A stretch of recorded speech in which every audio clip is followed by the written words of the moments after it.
All right, here we are on air streaming with The Colourist. Good to see you guys. Thank you for having us. Hey, now, I have noticed that little games is popping up everywhere. Let's pretend we're not tracking the success of it, right? But I know you guys probably are, right? There's a lot of steam picking up with this song around the country.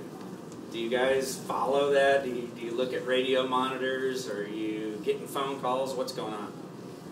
Yeah, a bit. I mean, it's really trippy for us if we get a text or if we catch ourselves on the radio. It's crazy. I mean, last summer we were, not last summer, but the summer before, we were writing the song in, like, you know, Adam's bedroom and huddled on the floor, and it was hot, and to see it now, you know, being played across the country in a commercial, it's a trip. Yeah. It's definitely picking up steam, and Adam, you and Maya sound great together. I mean, thank you. So I don't know how your relationship started, and when you had that moment where you're like, hey, let's both take a lead on vocals and do this. What happened? How'd that go down? Well, before this band, we actually never sang before ever, and I played guitar. She just played drums in another band, and when that didn't work out, we were looking for a singer and couldn't find one, so we just started doing it ourselves. Well, I'm glad you did. It's working quite well. I think everyone here would agree, would you not? Yeah, it's working really well. I read somewhere, I think, you had as a young girl, had an epiphany moment where you were like, I'm going to play drums and sing later in life. What was that? I didn't know the singing part yet, but I saw this, like, archive footage of Karen Carpenter from the Carpenters on the Ed Sullivan Show, and I was blown away. I'd never seen a woman drumming before, and I didn't realize it till that moment when I saw someone that looked like me doing that, that I wanted to do that, and I just bugged my parents for a drum set. It's like, I think, any parent's worst nightmare to have a drum set in the living room, but they were very patient, and that started it. I'm sure they're grateful now. It's paying off. They're very happy. You know, there's always a kind of a tipping point with a band where you're working at part-time gigs and playing part-time and writing and figuring out this collaborative effort.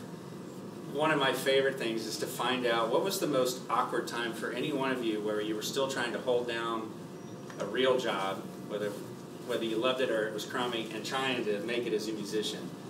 Was there ever a time where you're like, oh man, I don't know how I'm going to do this?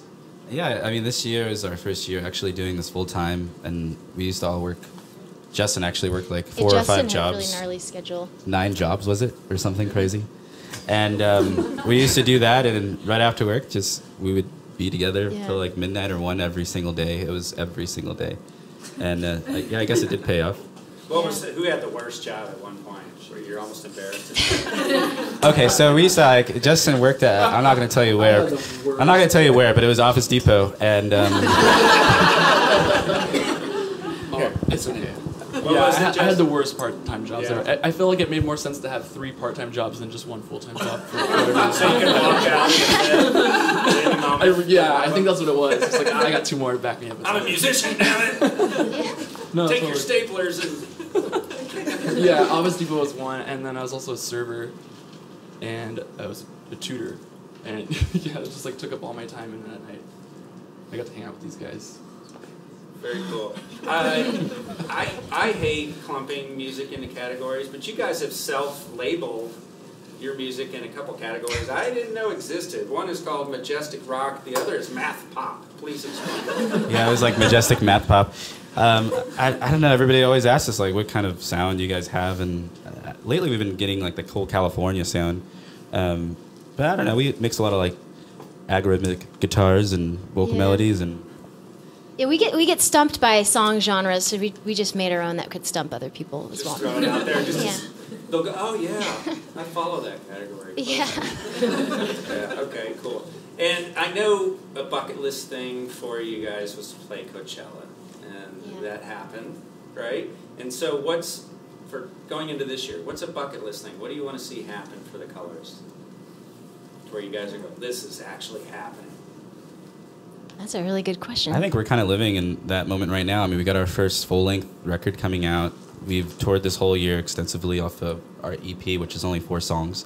So it's going to be great just to have that out, and people would actually have access to our music instead of just pretending to know the lyrics and going like, you know, it's going to be great. Cool. Well, thanks for coming in, you guys. It's been a pleasure. And The Colourist. Thank you. Thank you.